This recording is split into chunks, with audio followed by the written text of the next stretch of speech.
ఇవాళ స్టఫ్డ్ మిరపకాయ బజ్జీని ఎలా చేయాలో చూద్దాం. నార్మల్గా మిరపకాయ బజ్జీలు అంటే ఇష్టపడని వాళ్ళు ఎవరు ఉంటారు చెప్పండి.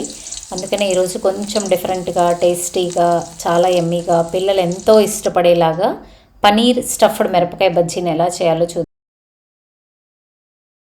బౌల్లోకి చీజ్, అలానే పనీర్ తురిమి పెట్టుకున్నది, చిల్లీ ఫ్లేక్స్, మిక్స్డ్ హెర్బ్స్, అలానే రుచికి సరిపడ్డ ఉప్పు, దాంతోపాటుగా కొత్తిమీర కొంచెం ఎక్కువగానే వేసుకుంటున్నాను.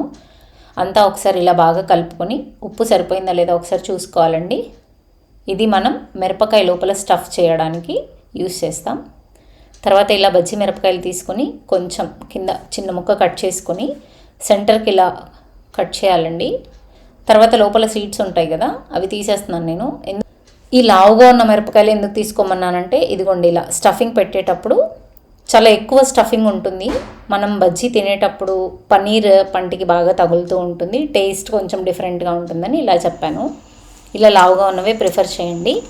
శనగపిండిని తీసుకుంటున్నాను నేను. దీన్ని మనం స్ట్రైనర్లో కూడా వేసి స్ట్రైన్ చేసుకోవచ్చు, లమ్స్ లేకుండా ఉంటుంది. తర్వాత కారం పొడి వేసాను. తర్వాత వాముని అరచేతిలో వేసుకొని ఇలా నలిపి వేసుకోండి, బాగుంటుంది. దాంతోపాటు అల్లం వెల్లుల్లి పేస్ట్, రుచికి సరిపడ్డ ఉప్పు, అలానే పసుపు కొంచెమే యాడ్ చేశానండి. తర్వాత వంట సోడా. ఇలా ఒక విస్కర్ తీసుకొని బాగా బీట్ చేసుకొని మిక్స్ చేసుకోవాలి. వాటర్ నాకు 2 కప్స్ శనగపిండికి 3/4 గ్లాస్ వాటర్ నుంచి 1 గ్లాస్ వాటర్ దాకా సరిపోతుంది. ఫస్ట్ ఇలా కొంచెంగా వాటర్ యాడ్ చేసుకొని కలుపుకోవాలి బాగా. కొంచెం వాటర్ యాడ్ చేస్తే ఏంటి అంటే మనకి ఈ ఉండలు లేకుండా పిండి బాగా ఇలా కలుపుకోవచ్చు. ఒకేసారి వాటర్ వేస్తే ఏంటి అంటే ఉండలు ఫామ్ అవుతుంది. చూసారా, ఇలా రిబ్బన్ కన్సిస్టెన్సీ రావాలండి. ఇది నేను గిన్నెలో వేయకుండా ఇలా గ్లాస్లో వేస్తున్నాను. యాక్చువల్గా చాలా మంది దగ్గర నేను ఇలా చూశాను. తర్వాత ఇంకో రీజన్ కూడా ఉందండి. మనం స్టఫింగ్ ఏదైతే పెట్టామో దాన్ని నీట్గా డిప్ చేసి వేయొచ్చు అన్న ఉద్దేశంతో వేశాను. తర్వాత కడాయి పెట్టుకొని ఆయిల్ వేసుకోవాలి. ఆయిల్ హీట్ అయ్యేంత వరకు, మిరపకాయ మొత్తం మునిగేంత వరకు ముంచి చాలా జాగ్రత్తగా ఆయిల్లో వేయాలి. ఈ బజ్జీలు వేసేటప్పుడు లేదంటే ఏదైనా డీప్ ఫ్రైలు చేసేటప్పుడు ఏంటంటే నేను కొంచెం లోతుగా ఉన్న కడాయి తీసుకోమని సజెస్ట్ చేస్తాను.